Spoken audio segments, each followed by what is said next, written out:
What is going on, you guys? Welcome back to the YouTube channel. I seriously appreciate you for tuning in today. We're back here in my 2006 Nissan 350Z, and as you saw from the title today, I'm going to be talking about something that is pretty important, something very specific to my situation. And I have a whole bunch of people commenting about this in my most recent video, and something I should probably talk about just because I feel like in my last video I talked about this, I was super hyped and probably too excited to even gather my own thoughts. So in this video, I'm going to be talking about it and kind of just breaking it down into what my plans are and what I'm going to be doing from here on forward. As you saw from the title, I canceled my Nissan Z deposit. This might come to a surprise for some of you, but to a lot of you, this is probably not a surprise. I got a whole bunch of comments on my phone that I was looking through just now, and honestly, they pop up on my phone every few hours since I posted that video of me putting the deposit down on the Z. So in this video, I'm going to be talking about the 3 reasons why I canceled my Nissan Z deposit. They're not terrible reasons, and obviously, I'm definitely going to be picking up one of these cars as soon as I possibly can. So if you're wondering if I'm like completely jumped ships and I'm going towards the Supra now or something, that is not it at all, 100%. So the first reason is the sales rep calling it the 400Z over at AutoNation Nissan of Las Vegas.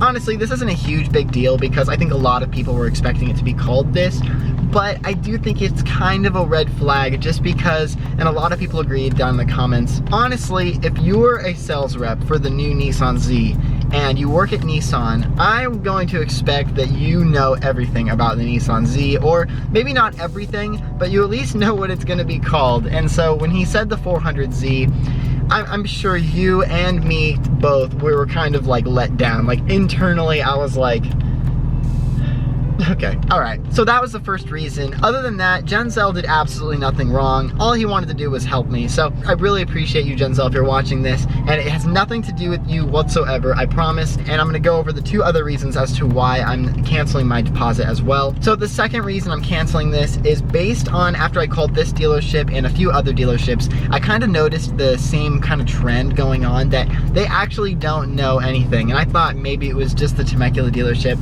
and I probably should have called quite a few more dealerships. I probably called 3 or 4 dealerships before I found AutoNation to do it, but I probably should have called like 10 or maybe 15 dealerships just to see like an overall consensus about what's happening with the situation. And realistically, most of the dealerships I talk to do not know anything about this car, and a lot of them say usually once this car is coming out and once it's like official that it's coming, is they'll be trained on it, and a lot of them don't seem to be trained on it. Obviously, they're calling it the 400Z. 2 other dealerships I called were both referring it to the 400Z as well. So I really don't think any of the dealerships or sales reps know about this car or very much about it. I think Nissan's doing a pretty good job about keeping it under wraps and really just making sure all the kinks are worked out before they send them to the dealerships and get them going. So it'll be interesting to see how much longer it takes for them to start arriving and how much longer it basically takes for these dealerships to like start learning about the car and learning about what to tell people and how to sell them and stuff like that, because they don't really know anything right now.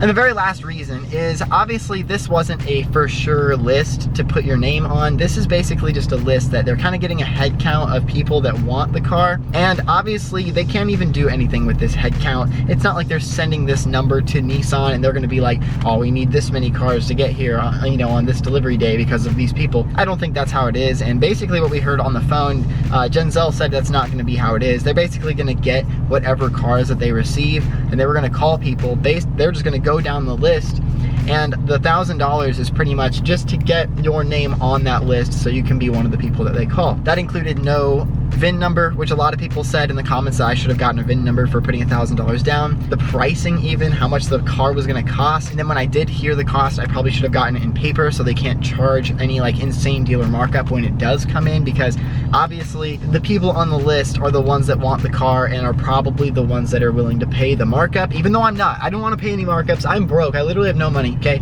No money, but I want this car. So I'm willing to, you know, I'm scraping some coins together for the Z, but I don't want to pay that dealer markup. I don't think anyone does, but I'm kind of waiting for an official reservation list. I do know in Canada, I don't know for sure, but I did hear in Canada that Nissan of Canada did like a official reservation list where they were talking to people and getting their names and information down for like their actual spec that they wanted. So far, I've heard nothing about that in the United States or anything, so I'm not quite sure. I'm really hoping that soon that we're going to start hearing things. It's seriously like in the middle of March almost, and I feel like we're going to hear something within the next few weeks. So hopefully, all we can do is keep our fingers crossed, you guys. And for everyone wondering, I did not send my $1,000. I know so many people were worried and they were like, your $1,000 is gone, man. Like, what happens in Vegas stays in Vegas, including your $1,000. I was worried about that. And like, obviously, I don't think they would lose the $1,000. And he said it was a 100% refundable deposit. So I probably could have gotten it back if it took forever, or they didn't have the car I wanted, or just didn't work out somehow. I probably could have gotten it back. But once they have the $1,000, like, you have to try and get it back. So it's like, it's probably a good thing I didn't send that money. I seriously appreciate every single one of you guys in the comments, because I was so excited that day. If you would have just told me to put my card number over the phone, I seriously probably would have. So I'm very happy that I have an amazing community of people commenting and telling me to calm down and reevaluate what I'm doing, because I don't think it would have been a bad decision, but I probably should wait until we actually hear something from Nissan and I'm not just, you know, guessing basically. So anyways, thank you guys so much for tuning in today. I hope you enjoyed today's video, obviously. I hope you learned something. I learned a lot.